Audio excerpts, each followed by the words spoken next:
Olá, uma ótima tarde a você. Começamos agora mais uma edição do Agricultura BR, aqui pelo canal do Boi, transmissão também pela internet e pela TV Imaculada Conceição. Que bom estar contigo e começar a partir de agora com as informações, as notícias que são importantes para o produtor rural brasileiro. E olha, nessa edição nós vamos falar sobre temas importantes, vamos falar de uma grande feira que acontece no estado do Mato Grosso. Você vai saber também a quanto anda a colheita da soja no Brasil, de acordo com a visão de duas empresas de consultoria. Vai ver como é que estão abertas as oportunidades com China e carne suína. Vai ver também aqui no Agricultura BR como que estão as previsões, principalmente em relação à parte econômica, de PIB, de dólar. Você vai entender o mercado um pouco mais a partir desse programa, mostrando como é que ele vem reagindo e como que impacta também nos negócios rurais no Brasil. E eu abro o programa de hoje falando de algo que já há algum tempo vem sendo comentado aqui no Agricultura BR, já há alguns meses. Alguns meses falamos a respeito de carne suína, China e soja. É um triângulo que vai sendo montado todos os dias que nós vamos colocando essa situação. Que sempre colocamos aqui que é uma janela de oportunidade. Mas desta vez vai parecendo que vai ficando mais visual essa oportunidade, mais táctil, mais entendível sobre o ponto de vista do produtor rural e também de quem trabalha nas cadeias produtivas. O fato é que a China tem, mais uma vez, uma situação complicada em relação à peste suína africana. Amigos, o Rabobank, que é o maior banco agrícola cooperativo do mundo, e que faz estudos de mercado no mundo todo, divulgou um dado importantíssimo no final da última semana. Olha o que o Rabobank disse, que a peste suína africana vai matar ou vai obrigar a ter o rifle sanitário na China sobre pelo menos entre 150 milhões e até, olha só, 200 milhões de animais. É isso mesmo, senhores. O que o Rabobank colocou são dois fatores importantes. Primeiro, que os dados divulgados pela China em relação ao que vem acontecendo nos focos que vão sendo identificados não é um número real. O número seria muito maior, de acordo com o banco holandês.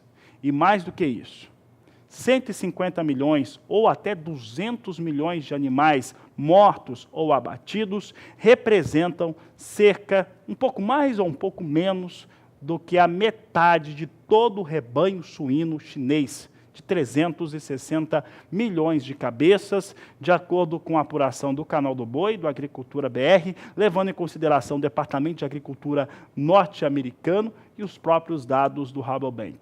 Então, essa é uma janela de oportunidade das mais interessantes, que pode provocar um reordenamento no mundo, um reordenamento em relação à oferta de carne suína e também de outras proteínas. Agora, cerca de 11 dias, 12 dias, eu conversei com a ministra Tereza Cristina a respeito deste assunto e ela garantia que essa visita à China é exatamente para abrir portas, para conseguir fazer com que haja habilitação de frigoríficos de carne suína e carne de frango, esses dois principalmente, mas de bovina também, fora do estado de Santa Catarina.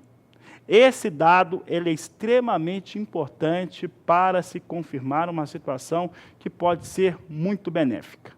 Ora, de acordo com alguns, a China já compra menos soja por conta de uma necessidade menor em relação à engorda de suínos. É muita soja ainda, tá? Não se iluda. A China continua comprando porque precisa mesmo de muita oleaginosa. Entretanto, há uma janela aberta para que o Brasil possa fazer um trabalho diferente. As cadeias produtivas, as processadoras, as indústrias frigoríficas. Seria esmagar soja, produzir carne suína no Brasil, engordar esses suínos no Brasil, processar esses suínos, transformar em carne e exportar. O que significa? Significa produto com valor agregado. Significaria uma geração de empregos muito maior, porque você geraria no esmagamento da soja, no processamento da soja, na industrialização da carne suína e também na exportação. Mas antes de falarmos a respeito deste cenário, que é um cenário ainda de futuro, mas agora parece que está um pouco mais perto, porque é inegável.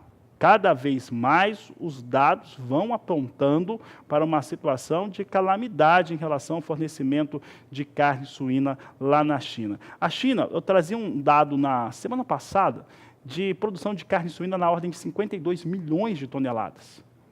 52 milhões de toneladas em 2018. 2019 deve ter uma produção aí, se a coisa não estiver tão feia, de 38 milhões de toneladas de carne suína. Então a China vai ter que comprar muito mais carne do que aqueles 2 milhões de toneladas que nós falávamos com base nos números chineses. Vamos ver como é que fica esse rebanho, então. Rebanho da China afetado por peste suína africana, com isso animais morrendo ou sendo abatidos. Olha aqui os dados que nós temos aqui. Eu sempre gosto de lembrar que essa peste suína africana, ela não afeta o ser humano. Olha só, abate sanitário ou mortes de suínos, entre 150 milhões até 200 milhões de cabeças, é o que diz o Rabobank. Então, 150 milhões até 200 milhões de suínos serão mortos e não é para consumo.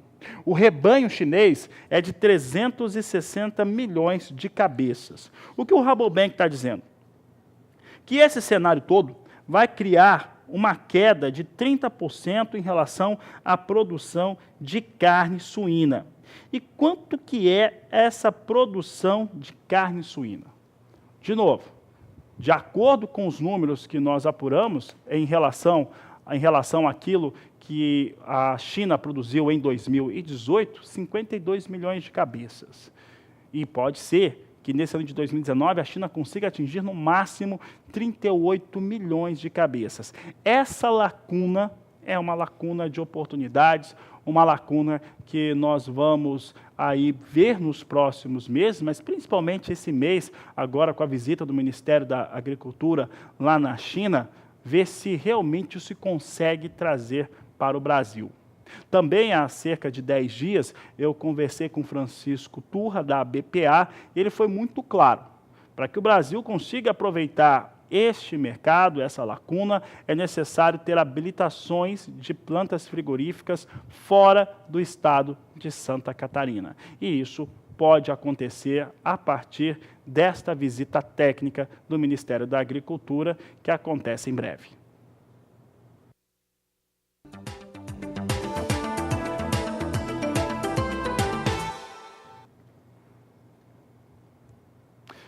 Vamos saber agora como é que vem a colheita da soja. Eu vou trazer os destaques para duas empresas de consultoria.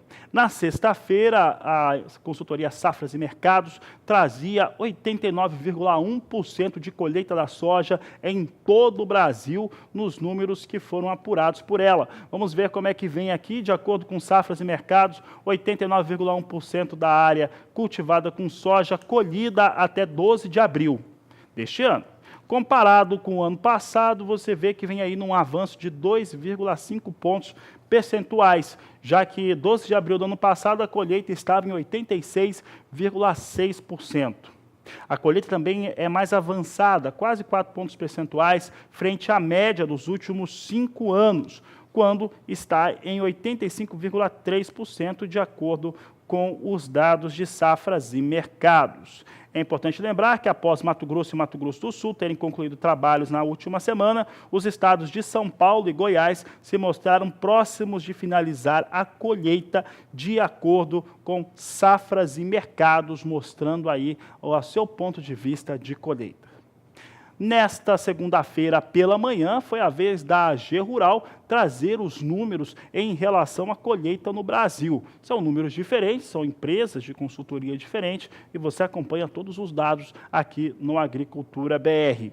Você acompanha agora conosco como é que vem então, na visão de AG Rural, a colheita da soja no Brasil. Está na tela, de acordo com a AG Rural, os números são muito parecidos, muito próximos. Você vê que até 11 de abril, portanto a AG Rural dá o fator de colheita até a última quinta-feira, nos números divulgados neste dia, 88% da área cultivada com soja já colhida. Na mesma data, no ano passado, era 85%, a média dos últimos 5 anos também é de 5%. De acordo com a AG Rural, os trabalhos seguem concentrados agora nas áreas de calendário mais tardio, no sul do Brasil e norte e nordeste. Apesar das chuvas esparsas registradas no final de semana anterior, em alguns pontos do Rio Grande do Sul, a colheita gaúcha segue avançando de acordo com a AG Rural, trazendo aí os números em relação à colheita no Brasil.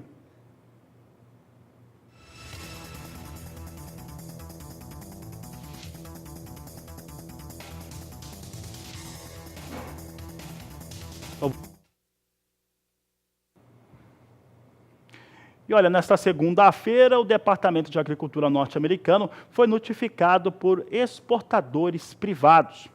De acordo com os dados que foram reportados, houve venda avulsa de soja norte-americana num volume de 140 mil toneladas. Vamos ver os números, então, apresentados pelo Departamento de Agricultura americano, também para o mundo todo. Volume de 140 mil toneladas, entrega na safra atual, 2018-2019. Destino não foi declarado aí pelos exportadores. Vamos saber como é que vem os negócios agora com soja em Chicago. Soja em Chicago, há cerca de 40 minutos, vinha ganhando cerca de 4, 5 centes de dólar nas posições de mais curto prazo. Há pouco continuava ganhando, mas ganhando bem menos, 1, 2 centes de dólar. Nós temos aqui agora, vindo com ganhos de 3 centes de dólar, as 4 posições de mais curto prazo. Posição de maio negociada, 8 dólares 98 centes, mais 4 por bushel. Julho, 9 dólares 12 centes por bushel. Agosto, 9 dólares 17 centes, mais 4 por bushel. Setembro, 9 dólares 22 centes por bushel. São os números aqui que nós trazemos em relação à soja negociada na Bolsa de Chicago. Olha, o que nós trazemos aqui, um dos fundamentos, daqui a pouco eu vou mostrar como é que vem soja operando nos portos brasileiros. Já adianto que soja vai perdendo valor no porto, né? Não tem prêmio para exportação, e o dólar vinha caindo. Apesar dessa ligeira recuperação que nós temos aqui com soja de Chicago, dólar recuava com o mercado muito de olho aqui no cenário interno brasileiro, seja por conta da CCJ e a tramitação da reforma da Previdência, algumas discussões que tem entre representantes políticos de todos os lados em relação à reforma, e também em torno do diesel e Petrobras. Isso também afetou, principalmente no final da última semana, as operações com a moeda norte-americana no Brasil. De qualquer maneira, o mercado vinha mais tranquilo e dólar cedia. Vamos ver como é que vem o dólar? Dólar a R$ 3,88, vai caindo, mas caindo pouco, 0,23% de queda para o dólar neste momento, e é sobre este assunto que eu vou conversar agora com Walter Pulga Júnior. Vamos saber agora com o meu colega Pulga, que está lá em São Paulo, como é que vem o mercado, chega no dólar, e também a operação na Bolsa Brasileira. Pulga, muito boa tarde, seja bem-vindo. Como é que vem aí os temas ligados ao mercado? Olha, mercado financeiro trabalha ainda na esteira, né, desse imbróglio, né, que ocorreu na sexta-feira, envolvendo aí o governo e a política de preços da Petrobras, né? Ao desautorizar aumento no óleo diesel e combustíveis em geral pela Petrobras, o presidente Jair Bolsonaro causou no mercado um espanto, de modo que a bolsa desabou por conta de queda no valor dos papéis da Petrobras. A Petrobras chegou a perder no valor de bolsa mais de 32 bilhões e meio de reais. Também causou aí uma alta para as cotações do dólar, né? Bom, ainda o mercado trabalha sob essa perspectiva, viu? Mas há também nas mesas operadoras do mercado financeiro, Fabiano, o olho firme no encaminhamento da reforma da Previdência no Congresso Nacional.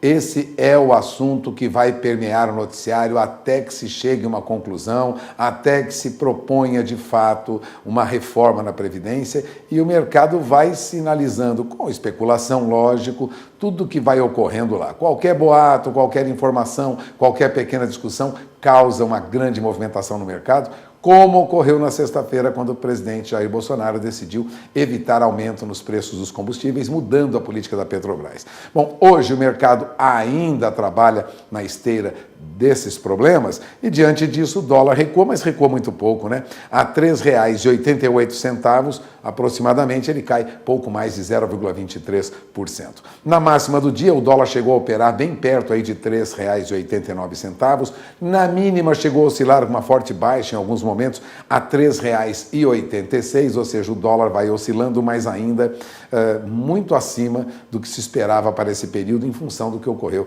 na sexta-feira. Agora, o que acontece no mercado acionário, Fabiano, é mais ou menos o que já se esperava de uma especulação no mercado de ações, né?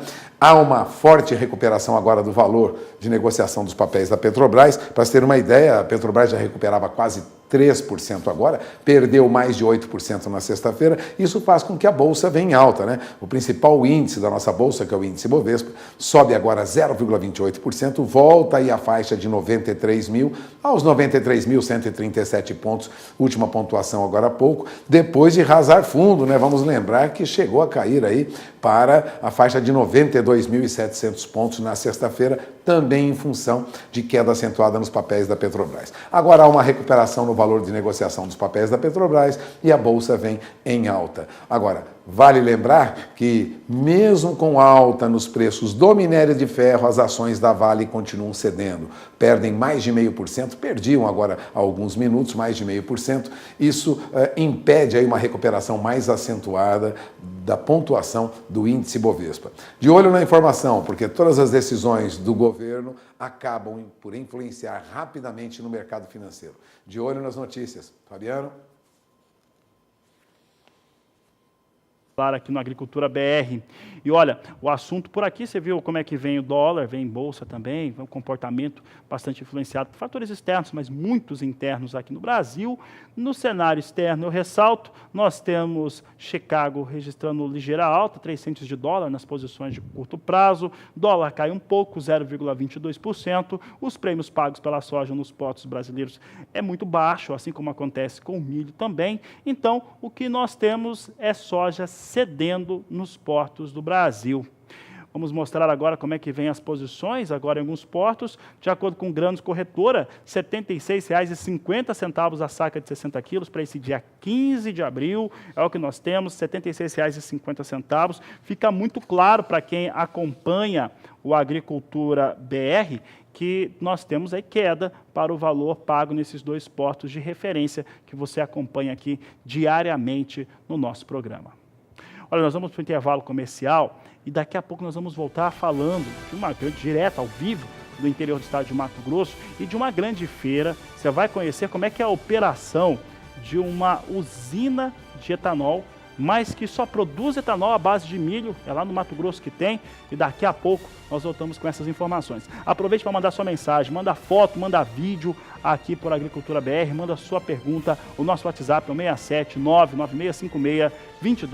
Voltamos já.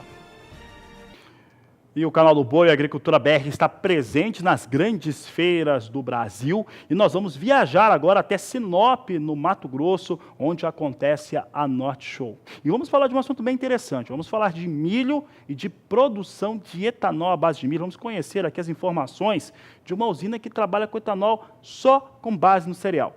Para falar a respeito deste assunto, está aqui comigo o Valdir Pacheco. Eu sei que está calor, Pacheco, aí normalmente é bastante quente. E, Pacheco, é uma alternativa muito boa para a região, para o produtor rural e para o país a produção de etanol à base de milho. Como é que isso tem funcionado no Mato Grosso? Boa tarde, seja bem-vindo. Boa tarde, Fabiano Reis. Boa tarde a você que está ligado aqui no Agricultura BR. Realmente, Fabiano, essa indústria de etanol vai transformar essa nossa região aqui. É um exemplo de verticalização da economia. O produto, ao invés de sair in natura, ele já passa a ser beneficiado aqui na região mesmo. A Impasa, a indústria responsável pela produção, é a patrocinadora oficial da Norte Show, a feira que teve início nesta manhã, no cerimonial de abertura, com as autoridades políticas, foi um evento bem interessante. Mas vamos focar agora no etanol, que muita gente tem curiosidade de conhecer esse produto, 100% à base de milho. À minha esquerda aqui eu converso com Flávio Peruzzi, que vai nos falar agora sobre essa indústria, que está para inaugurar já próximo agora, talvez prevista aí para o mês de julho, né, Flávio? É isso, boa tarde Pacheco, boa tarde Fabiano Reis. Primeiro eu queria agradecer a oportunidade de estar com vocês no programa Agricultura BR, dentro desse canal do Boi, que é um canal tão querido por todos no meio aí, tá? Então, primeiramente eu gostaria de aproveitar a oportunidade de agradecer também a organização da feira, dizer que nós estamos aqui lisonjeados em participar, não só patrocinar, expor, mas participar, porque nós estamos chegando agora no mercado e para nós é uma oportunidade ímpar de estar demonstrando nossa simplicidade, nosso dinamismo, nossos produtos, nossos gestores. Então a gente está bastante feliz de estar entrando com o pé direito nessa região tão pujante do país. A Impasa ela veio para transformar a transformação do milho em progresso, né? A gente é bastante engajado de pegar essa matéria-prima tão abundante e transformar ela em diversos produtos nessa verticalização, que é o que a gente precisa para mudar o cenário do agro brasileiro, em especial dessa região que tem volumes continentais, né? Então a gente vai, através do milho, nós vamos transformar o etanol, que é um combustível limpo, renovável, veio para ficar, né? Vamos ter aí o DDGS, que é uma nova e belíssima fonte de proteína animal que a gente tem entendimento que vai mudar bastante o mercado da carne no Mato Grosso, tanto na pecuária, ovinos, bovinos, suínos, aves. Então temos o óleo de milho, né? Nós estamos lançando no Brasil um óleo de uso agrícola, um coadjuvante. Temos projetos de verticalização desse óleo num segundo momento. Cogeramos na indústria energia elétrica limpa e renovável, que faz parte, é pertinente ao processo. Então nós vamos ter autossustentáveis de energia elétrica e vamos exportar a energia elétrica sem nenhum dano ambiental, é zero. A indústria de etanol de milho, como um todo, ela tem uma tecnologia embarcada elevadíssima. Nós temos aqui em Sinop o que tem de mais moderno, de maior tecnologia no mundo, e isso nos remete a ter uma indústria completamente hermética, fechada, limpa. Nós não temos resíduos, não temos resíduo ambiental, não temos dejetos. Então é um projeto bacana que envolve diversas cadeias, envolve essa commodity combustível que está aí, veio para irrigar o mundo todo aí de forma sustentável, envolve a proteína, envolve a energia elétrica, aí envolve o reflorestador, que indiretamente vai ser um grande parceiro necessário para sustentar esse negócio. Nós vamos consumir numa planta dessa igual Sinop aproximadamente 12, 13, 14 mil hectares de eucalipto para ser autossustentável em biomassa. Então é uma cadeia bastante ampla que vai ajudar nesse processo de verticalização e diversificação do agro na região que nós estamos. Dá para falar de números de produção? Nós vamos moer 3.600 toneladas de milho por dia, são 60 mil sacas diárias, né? Regime de trabalho da indústria 350 dias ano, então é ano todo moendo. Isso vai nos entregar 1,5 milhão de litros de etanol por dia, tá?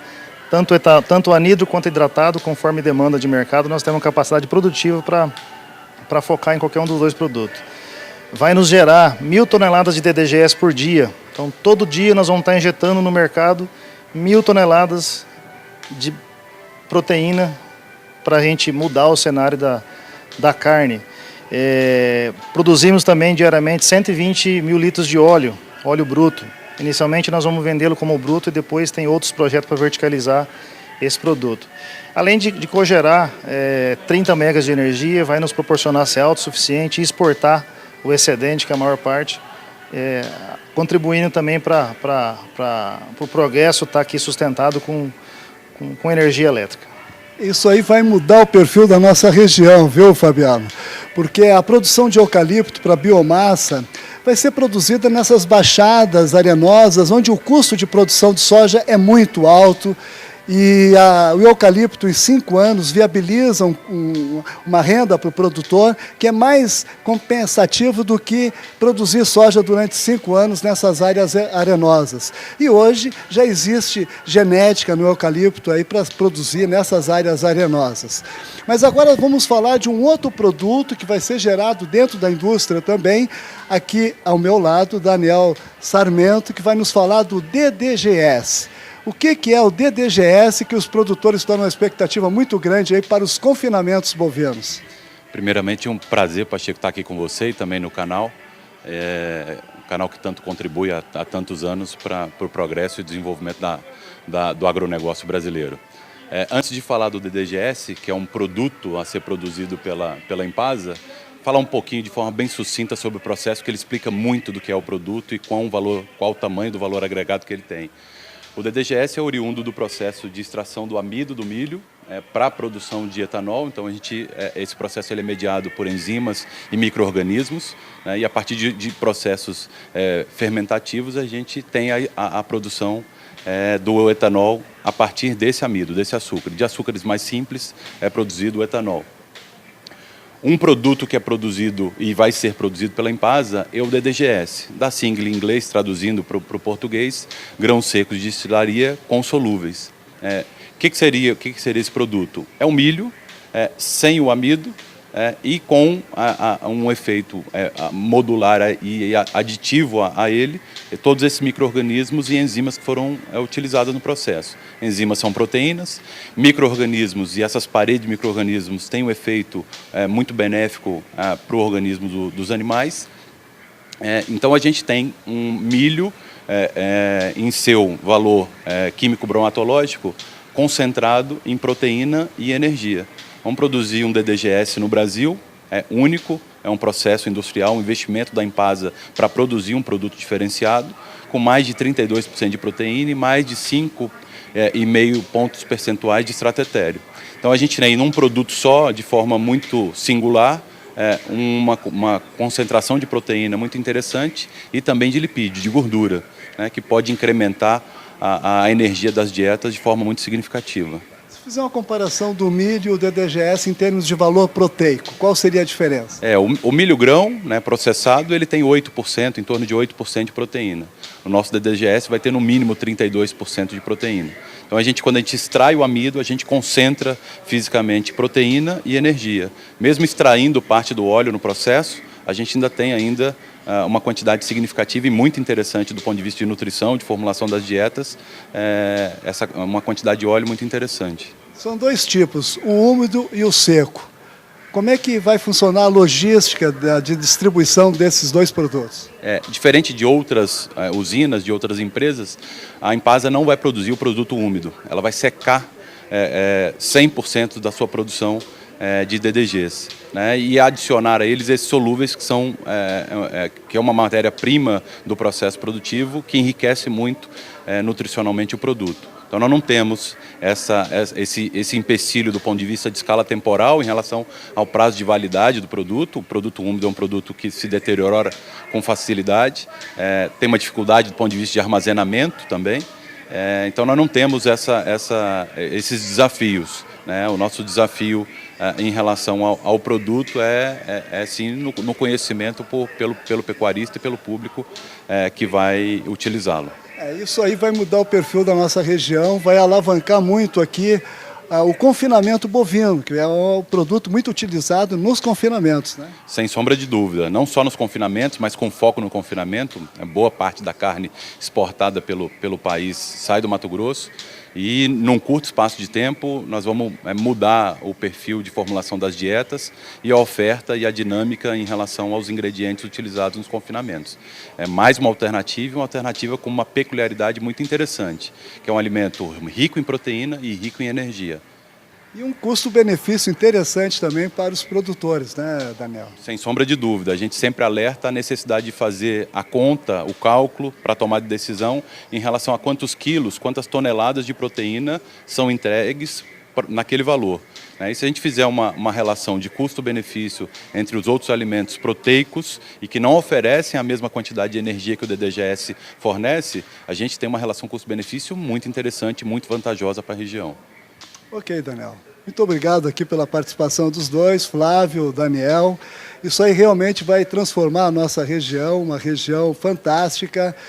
Sinop está num ponto estratégico assim, interessante, porque se você pegar de Sinop ao sul, é muito próprio para... predomina mais a agricultura. E de Sinop para o norte do estado, até o Pará, predomina a pecuária. E hoje, quando se fala de integração lavoura e pecuária, aqui vai ser um grande polo de produção. Fabiano, estamos aqui, hoje foi o primeiro dia da Norte Show, acontece amanhã e termina na quarta-feira. Nesses dias nós vamos estar aqui direto, mostrando tudo o que é relevante para o desenvolvimento do agronegócio mato-grossense, o agronegócio brasileiro. Voltamos a Campo Grande, é contigo, Fabiano. Tá certo, Pacheco. Daqui a pouco você volta, né, trazendo mais informações. O programa é nosso. Daqui a pouco, Pacheco traz mais informações ao vivo, direto de Sinop, no estado de Mato Grosso. Destaques importantes da Norte Show 2019. E está chamando muita atenção essa usina, esse trabalho lá no estado do Mato Grosso, porque ele deve motivar, deve dar uma outra situação de preços para o produtor rural, isso é uma coisa evidente, mas também saídas para a produção de pecuária e também saída para a produção de etanol. Você acompanha comigo agora como é que vem o milho sendo negociado lá na Bolsa de Chicago, são as referências internacionais para o cereal. Você tem aqui os valores sendo negociados hoje com uma ligeira alta de 1 cento de dólar, 1,5 centavos. Posição de maio vem a 3 dólares 62 centos mais 2 por bushel. Julho, 3 dólares 71 centos mais 2. Setembro, 3 dólares 79 centos mais 2 por bushel. E dezembro, 3 dólares 90 centos mais 2 por bushel. São os negócios que nós temos neste momento com milho negociado na Bolsa de Chicago. E o Agricultura BR vai para mais um intervalo comercial. Daqui a pouco nós vamos falar de feijão, um lançamento da Embrapa. Eu já tinha comentado disso há alguns dias, né? Um feijão que está sendo desenvolvido já há algum tempo, mas que tem sido criticado por produtores porque acreditam que a cor não é muito comercial. É uma situação meio diferente. Daqui a pouco nós vamos trazer essa informação. O Walter Pulga Jr. vai explicar o que vem acontecendo com esse lançamento de feijão aqui no Agricultura BR, que vai para o intervalo e volta já.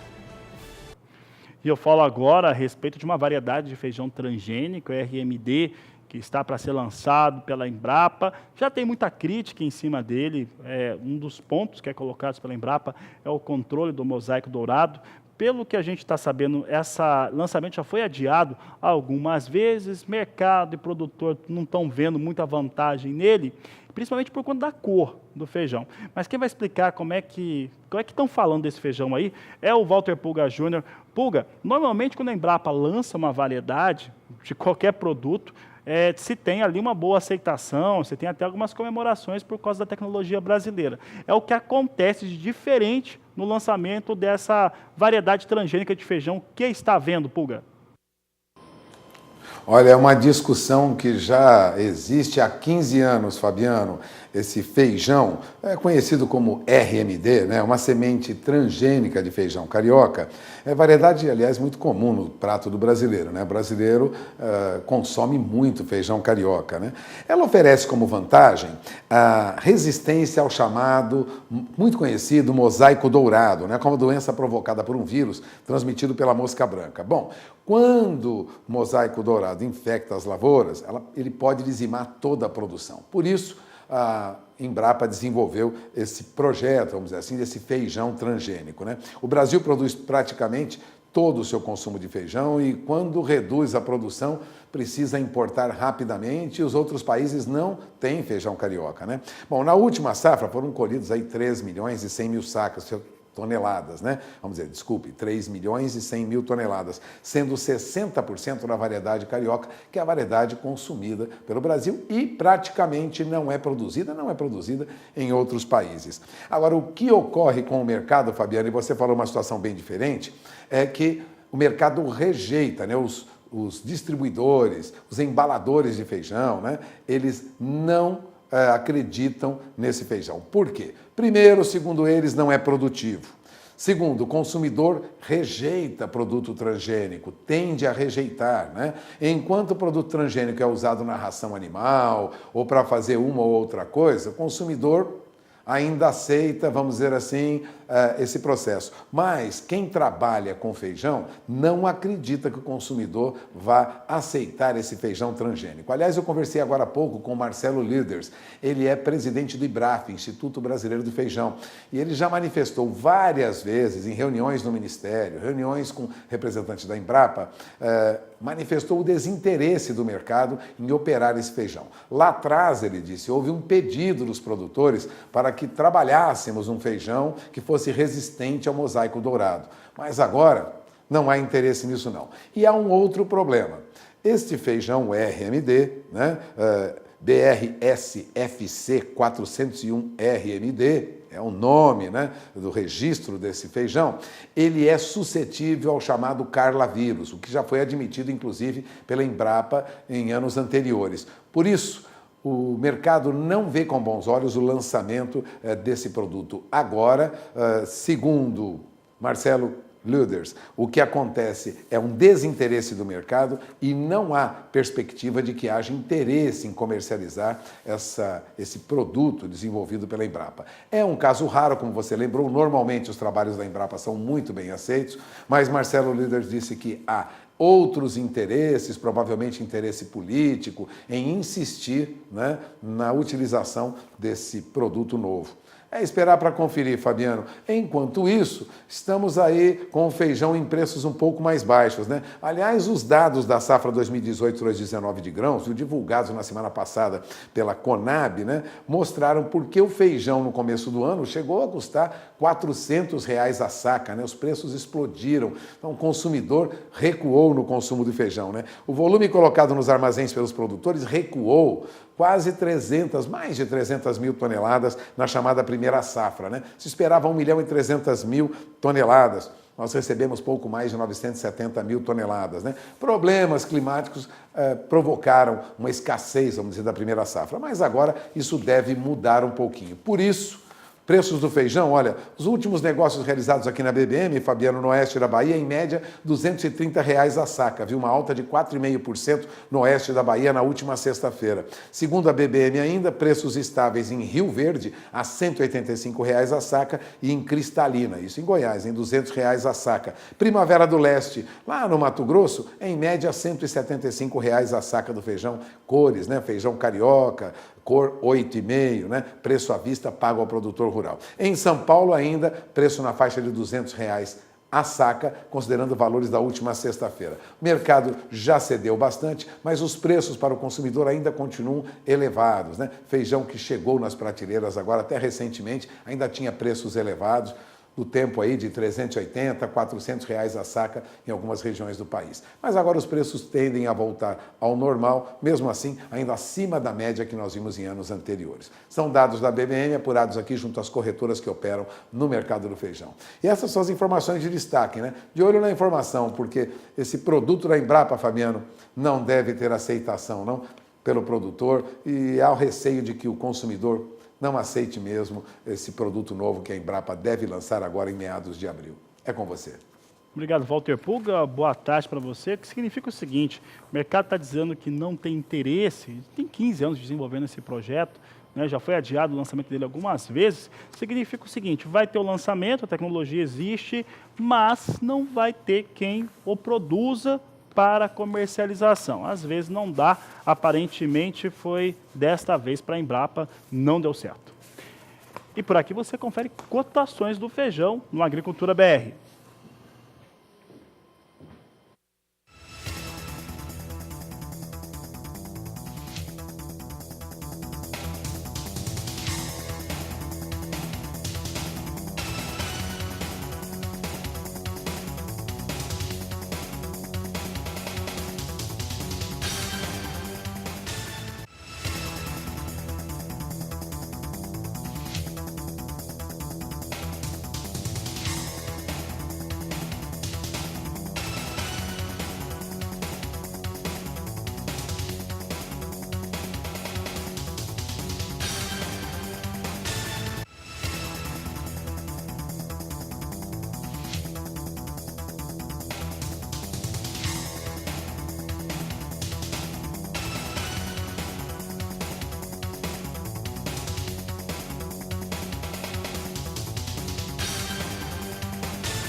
Agricultura BR vai para mais um rápido intervalo comercial. Daqui a pouco eu volto trazendo outros destaques lá de Sinop, no estado do Mato Grosso, onde acontece mais uma grande feira e que você acompanha as tecnologias, as informações ao vivo aqui pelo Agricultura BR, pelo canal do Boi.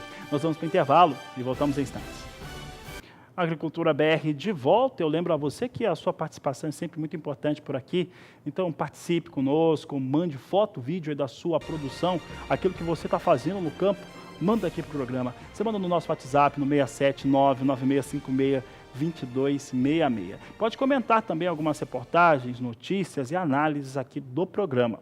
Olha, eu vou trazer uma agora que é um estudo feito pelo CPEA, que diz o seguinte: o PIB, o Produto Interno Bruto do agronegócio, lá no estado de São Paulo, em 2018 teve queda, por conta de um recuo nas atividades agrícolas e pecuárias no estado. Você vai entender um pouco melhor do que está acontecendo agora na reportagem de Gustavo D'Angelo. A queda no PIB do agronegócio paulista no ano passado foi de 5,73%. Segundo pesquisadores do CPEA, essa baixa está relacionada aos resultados negativos observados tanto no ramo agrícola quanto no pecuário, que registraram respectivas quedas de 5,68% e 5,97%. Apenas o segmento de insumos apresentou crescimento em 2018, de 7,7%. Os demais apresentaram reduções, de 11% para o primário, de 6,3% para os agroserviços e de 5,6% para a agroindústria. No caso de insumos, pesquisadores destacam que o segmento foi impulsionado sobretudo pelas atividades de fertilizantes, máquinas e equipamentos e de alimentação animal e sais minerais. No caso da queda dos ramos, os pesquisadores indicam que as principais pressões sobre o desempenho da agricultura paulista decorreram das quedas para a cana-de-açúcar e a laranja, tanto em preços quanto em produção.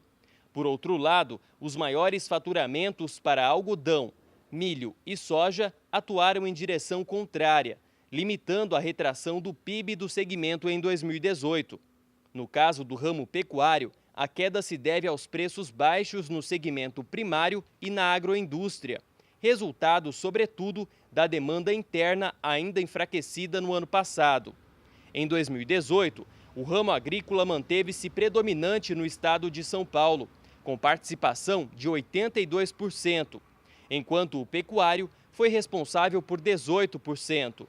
No geral, o perfil do agronegócio paulista segue marcado pela forte presença dos elos industriais e de serviços e pelas atividades de base vegetal. De Araçatuba, São Paulo, Gustavo D'Angelo. Vamos seguir falando de questões ligadas ao produtor rural brasileiro, porque quiseram saber o que mais preocupa o produtor rural no país. E olha, de cada 10 produtores rurais, 6 dizem estarem preocupados com crédito rural agrícola. Quem fez essa pergunta foi a CNA, Confederação Nacional da Agricultura e Pecuária, que quis saber o que tem tirado, de certo modo, o sono do produtor rural do país. Quem traz as informações na reportagem é Áquila Bacelar. O resultado do trabalho foi entregue nesta semana pelo presidente da CNA, João Martins, para o secretário executivo do Ministério da Agricultura, Pecuária e Abastecimento, Marcos Montes. O estudo vai ser avaliado. Esse trabalho que a CNA fez, indo perguntar ao produtor o que ele precisa, o que ele quer, nos dá um norte, nos dá realmente algo que nós já conhecemos em parte, tanto é verdade que o crédito, como você disse, é aquilo que ele mais quer, mas também quer a infraestrutura, quer a segurança jurídica. Isso realmente norteará os trabalhos que o Ministério da Agricultura vem fazendo de uma forma hoje até diferente do passado, também indo ao encontro do produtor para saber quais são os seus problemas maiores. O levantamento mostrou que 59,93% dos entrevistados disseram que o crédito rural é a demanda mais importante para o campo. Os custos de produção estão na segunda colocação na lista de pontos mais importantes, para 49,7% das pessoas ouvidas. Já para infraestrutura e logística, 40,9%, qualificação de mão de obra, 36,1% e questões ambientais, 35,2%. Desmistificando uma opção de coisa. Uma que é o endividamento é o maior problema do produtor rural. Está mostrando aí que não é verdade. O endividamento não é o maior problema. O maior problema é falta de recursos. Por que falta também de recursos? Porque a agropecuária brasileira está em expansão. Ontem eu afirmei de que dentro de 10 anos nós devemos passar a casa dos 300 milhões de toneladas de grãos. Isso não é em cima de nada que não seja bem lógico, bem fundamentado. É porque a produção agropecuária brasileira ela vai estar expandindo por tecnologia, como o programa que na semana passada lançamos, não de abertura de novas áreas, mas de transformação de áreas degradadas em áreas produtivas. A pesquisa também apontou outras necessidades e problemas do segmento produtivo. Segundo os produtores rurais, segurança jurídica 22%, criminalidade no campo 21%, questões trabalhistas 20%, endividamento 15,5% e questões fundiárias 11,5%. De Brasília, Áquila Bacelar. Bom, as preocupações são todas muito importantes, a do crédito rural que está sendo mais discutida, mas todos os posicionamentos lá são claramente preocupações de quem produz, de quem alimenta e que traz riqueza para este país. É basicamente os responsáveis pelo Brasil que dá certo. Olha, daqui a pouco no Agricultura BR nós vamos viajar até o interior do estado de Mato Grosso de novo, até Sinop. Aproveita para mandar foto, vídeo aí da sua produção. Se você estiver no Mato Grosso, aí melhor ainda. Tá? Daqui a pouco a gente volta falando da Norte Show. O Valdir Pacheco volta, vai falar com pesquisadores, vai conversar com muita gente. E o Agricultura BR vai para o intervalo comercial e daqui a pouco volta com os destaques de Sinop em Mato Grosso. Voltamos já.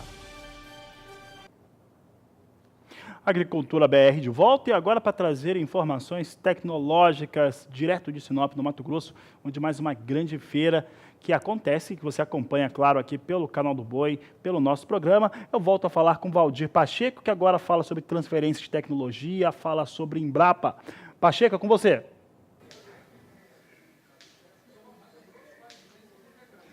Olá, Fabiano. Ok, estamos aqui novamente. Agora eu falo com o Dr. Flávio Fernandes, que é pesquisador da Embrapa Agro Silvio Pastoril aqui de Sinop, pesquisador e chefe de transferência de tecnologia. A Embrapa participa ativamente desses eventos aqui, mostrando a sua vitrine tecnológica, com as principais culturas que são praticadas aqui na região, com a soja na safra principal, aí depois vem soja, milho, algodão, feijão, arroz, feijão, e uma diversidade muito grande, né, Flávio?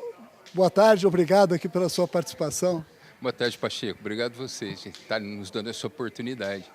Então, ali na vitrine dá para ver todas essas culturas de segunda safra e variedades de forrageiras também, né? Perfeito. O objetivo que a gente tem ali no stand é estar mostrando tudo que a gente oferece para os sistemas de produção agropecuárias no Mato Grosso e sempre buscando a integração dos sistemas. Então tem, né, a soja abrindo aí como safra, né? A gente tem os materiais de soja da Embrapa recomendados para a região, convencionais e também os transgênicos, né? E temos uma série de produtos, né, como arroz, como milho, como feijão calpi e também consórcios desses para a segunda safra. E na integração também de sistemas pecuária e lavoura, né, que é a grande atividade agora aqui na região. Exatamente, a gente busca sempre constituir, montar ali o stand de forma que ele propicie que isso seja visto. Então a gente vai ter uma gama de forragens expostas, né, as culturas alternativas também, saindo só do sistema soja-milho, também como calpi, como arroz, como algodão, e essa questão da integração. Então, quem visitar o stand vai poder ver consórcios ali para a segunda safra, onde a gente está consorciando, por exemplo, como o sistema Gravataí, uma forrageira, uma gramínea com o calpi, que é uma leguminosa, ampliando a qualidade nutricional dessa pastagem, mas também melhorando a qualidade do solo para a soja que vem depois. Então, sempre buscando esse sistema de integração da pecuária com a lavoura, sempre buscando otimizar os sistemas, aumentando produtividade e rentabilidade. Fabiano, uma das grandes atrações aqui é o seguinte, o que está revolucionando agora nos últimos anos é a braquiária no sistema. A braquiária, ela tem um sistema radicular muito agressivo, chegando a descer até 4 metros de profundidade. Consequentemente, ela atua na descompactação do solo, ela faz a reciclagem de nutrientes, né? Traz grandes benefícios, o que aumenta, em média, 10 sacas por hectare na soja, que é a safra principal, né? Isso aí está revolucionando muito o sistema de produção aqui na região. Essa questão de plantas de cobertura, né, e a braquiária é uma delas, e talvez é a mais utilizada atualmente, né, por características como você citou, um sistema radicular bastante fasciolado e que se aprofunda, né, podendo reciclar nutrientes, podendo agir na descompactação do solo, um custo de implantação razoável, facilidade de secação e já um consórcio bastante resolvido, né, que é a questão do milho com a braquiária. Então, ao tirar a segunda safra do milho, você tem uma braquiária ali trazendo esses benefícios para o solo e até a possibilidade também de ser pastejada. Agora, fora a braquiária, como plantas de cobertura, a gente tem uma outra possibilidade grande de consórcio sendo apresentado ali, sempre com o intuito, né, de melhorar características físicas, biológicas e, consequentemente, químicas do solo. Agora, nem todos os produtores fazem o consórcio do milho com a braquiária, né? Tem produtores aqui que, ao tirar a soja, já planta a braquiária direto, porque a intenção dele é o boi safrinha, né? Fazer a produção de carne e proteína. E aí, quando chega no período de plantio da soja, ele desseca essa braquiária e fica aquela palhada onde acontece o verdadeiro plantio direto, e não plantio em cima de restos vegetais, é isso? Na verdade, esse também são ganhos que podemos ter quando a gente trabalha tendo uma planta de cobertura no sistema, exemplo, a braquiária, né? A gente vai melhorando essa cobertura do solo, né? Mesmo quando ela é feita junto com o milho. É claro que se ela é feita após o soja com exclusividade ou com uma outra leguminosa, ela costuma ter oportunidade de se desenvolver mais e deixar uma palhada mais consistente, podendo ter aí os benefícios de fato de um plantio direto, né? O que a Embrapa traz de novidade também aqui é a tecnologia do arroz, o Kifix. Eu gostaria que tu explicasse para nós essa tecnologia, os benefícios disso na produção de arroz. Tá certo. O arroz, o 501, que foi lançado ano passado, né, CL, que é a questão do campo limpo, ele tem essa resistência a um herbicida, né, que é o Kifix, e a vantagem dele no sistema é que ele entra como uma rotação de cultura para a soja e também uma rotação de produto para controlar o mato, né? Então, como o uso sucessivo em muitas safras, soja, milho, né, de glifosato, naturalmente está apresentando o que a gente já vê, que algumas plantas resistentes, algumas espécies que continuam predominando depois na área. Então, a rotação com esse arroz possibilita que a gente controle, né, essas plantas daninhas que estão se perpetuando no sistema e também a introdução de uma cultura com um sistema radicular diferente, que tem capacidade de explorar a rizosfera de outra maneira, trazendo qualidade também para a soja no próximo ano. Acaba com o mato competição, né? Ajuda muito no manejo. Na verdade, a gente está vendo que os sistemas estão se tornando cada vez mais complexos. A gente tem que ir introduzindo espécies para ir mantendo o ambiente produtivo sempre em boas condições, né? Ok, Flávio, muito obrigado pela sua participação, foi um prazer em recebê-lo aqui, ok? Então, Fabiano, vamos continuar aqui nesta feira de difusão tecnológica. Tem muita coisa para a gente mostrar aqui no decorrer desses 3 dias de feira, que começou hoje, a abertura oficial hoje às 8 horas da manhã e vai até às 19 horas. É uma feira que acontece exclusivamente de negócios durante o dia. À noite é fechado, né? Então nós vamos estar aqui hoje, segunda, terça e quarta-feira, mostrando todos os sistemas integrados de produção aqui na região. Voltamos a Campo Grande, Fabiano Reis. Obrigado, Valdir Pacheco. Bom trabalho por aí. Ele volta na nossa programação e também na próxima edição do Agricultura BR, ao vivo, a partir das 17h20, é claro que aqui pelo canal do Boi. E eu vou falar agora a respeito de defensivos biológicos. Isso porque no Brasil começou a ter a utilização dele nos últimos 15 anos, mas foram nos últimos 12, 24, 36 meses que o aumento na utilização de defensivo biológico começou a aumentar bastante, cerca de 14% ao ano. E este é o assunto da entrevista agora que você acompanha no Agricultura BR, realizado por Walter Puga Júnior. Wagner, obrigado por ter vindo. Vamos agora comentar um pouco sobre esse mercado dos chamados microbiológicos que cresce e cresce muito no Brasil, né? É uma tecnologia já conhecida em alguns países do mundo, utilizada há mais de 30 anos, mas chegou no Brasil há pouco tempo. Esse mercado cresce muito? O mercado cresce bastante mundialmente, cresce bastante no Brasil. O primeiro case de sucesso no Brasil é o controle de cigarrinha na cana-de-açúcar com um fungo chamado Metarhizium. Então, é um case mundialmente conhecido e você tem outras iniciativas como essa mundo afora. Mas esse mercado começou a crescer profissionalmente nos últimos 15 anos. Quando o Brasil começou a despontar o controle de algumas pragas e algumas doenças de difícil controle, onde os produtos químicos tinham dificuldade de conseguir manejar essas doenças ou essas pragas, e os biológicos vieram para complementar esse controle. Aí você tem a expansão desse mercado nos últimos 15 anos no Brasil. Ou seja, é recente o mercado de produtos biológicos para a agricultura no Brasil. Eu digo isso profissionalmente, com muitas empresas no mercado.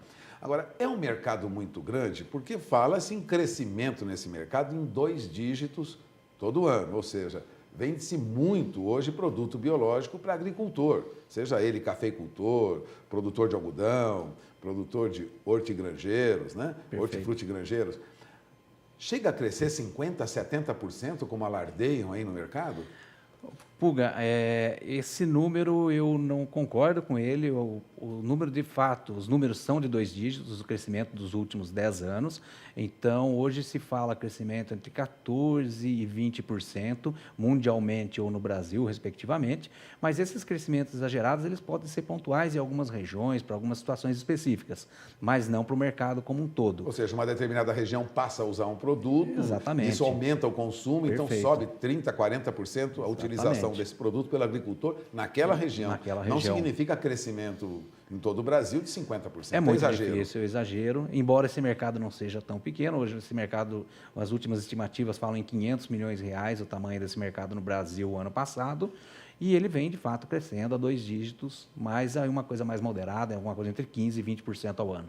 O agricultor já tem consciência da utilização desses produtos, porque esse produto biológico, ele pode ser adicionado a um produto agroquímico ou pode ser usado diretamente pelo produtor. Temos as duas possibilidades?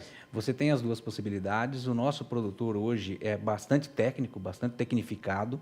O campo hoje está muito consciente da importância do controle biológico para complementação e para uso dentro do manejo de pragas e doenças. Então, você tem produtores totalmente capacitados, consultores capacitados. Hoje, o controle biológico deixou de ser um nicho de mercado para ser uma estratégia dentro do manejo do produtor.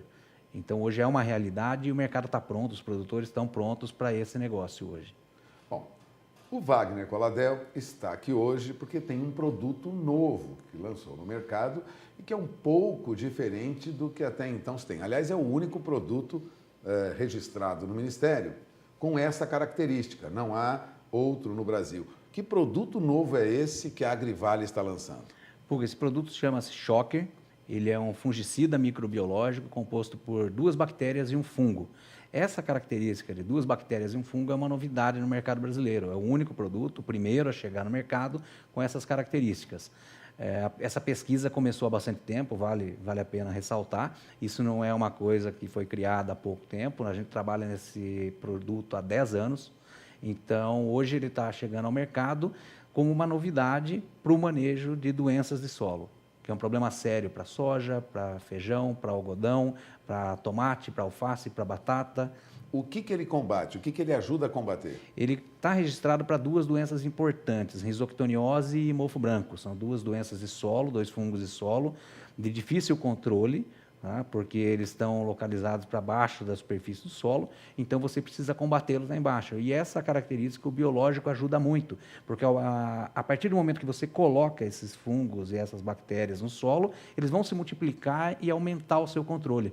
Então, é uma forma natural, não invasiva e não danosa ao meio ambiente, também não é a quem aplica, e você consegue controlar com muito mais eficiência por essa característica dele se multiplicar com o tempo, a partir do momento que você aplica. É o primeiro produto que junta aí 2 bactérias e um fungicida com algum objetivo específico, no caso, o mofo branco e a... E a risoctoniose, a risoctônia. Risoctônia. Bom, É o único no Brasil. É o único no mundo?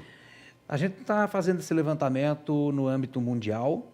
Como não existe um órgão que junte toda essa informação mundialmente, a gente tem que consultar país a país. Então, no Brasil, o Ministério da Agricultura é responsável pela emissão dos registros de produtos. Então, a gente tem segurança em afirmar que no Brasil é o único produto com essa característica.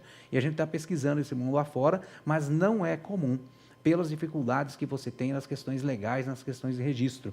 Então, é mais fácil e mais rápido você registrar um organismo separadamente, um fungo ou uma bactéria separados, e mais difícil, despende mais investimento e também mais tempo para análise pelos órgãos da mistura. E é importante falar que no Brasil, esse processo de avaliação pelos 3 órgãos, MAPA, Anvisa e IBAMA, ele foi muito rápido. Então, surpreendente, então, porque normalmente há muita reclamação das empresas pela demora, né? Tem, mas hoje os 3 órgãos eles trabalham numa harmonia boa, e isso é positivo para o campo, é positivo para o produtor, é positivo para a indústria, que os órgãos têm trabalhado em harmonia e com uma velocidade bastante razoável.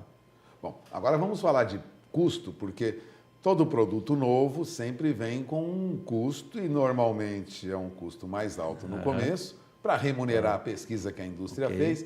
Para o produtor, esse produto novo da Agrivale, que junta aí 2 bactérias e um fungo. Isso.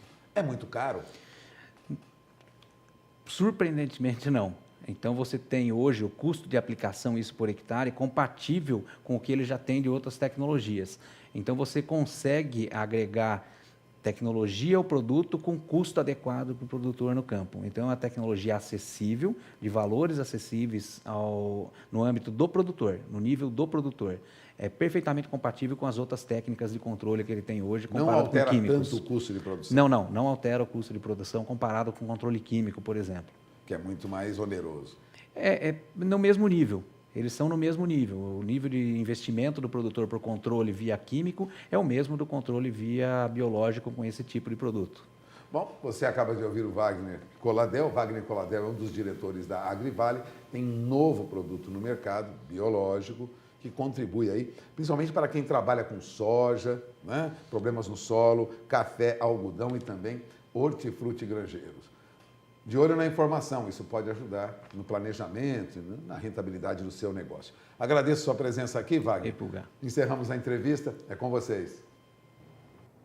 E o Agricultura BR vai para o intervalo comercial, o último dessa edição, e daqui a pouco eu volto com as informações finais de soja em Chicago e dólar aqui no Brasil. Voltamos já. E essa edição da Agricultura BR já está quase no final. Vamos saber agora como é que vem a operação com os negócios com soja na Bolsa de Chicago. É o que a Agricultura BR destaca agora. Eu tenho aqui soja subindo mais um pouco, vai subindo 1 cento de dólar. Posição de maio quase recuperando o piso de 9 dólares o bushel. Vem 8 dólares 99 centos mais 4 neste momento. Julho 9 dólares 12 centos mais 4 bushel. Agosto 9 dólares 18 mais 4. E setembro 9 dólares 23 centos por bushel. São os negócios que temos com soja na Bolsa de Chicago. Quem caía mais cedo, ou na abertura do programa, era o dólar comercial. Vamos saber como é que o dólar vem operando agora. É o que nós destacamos. Dólar vinha caindo na abertura do programa 0,23%. Agora vai caindo 0,45%. Aumenta a queda. É negociado a R$ 3,87. Essas são as últimas informações do programa. Nós vamos voltar logo mais às 17h20 ao vivo aqui pelo canal do Boi, porque você já sabe. Este é o Agricultura BR, a inteligência e a transparência do agronegócio sempre com você. A todos uma ótima tarde e até mais.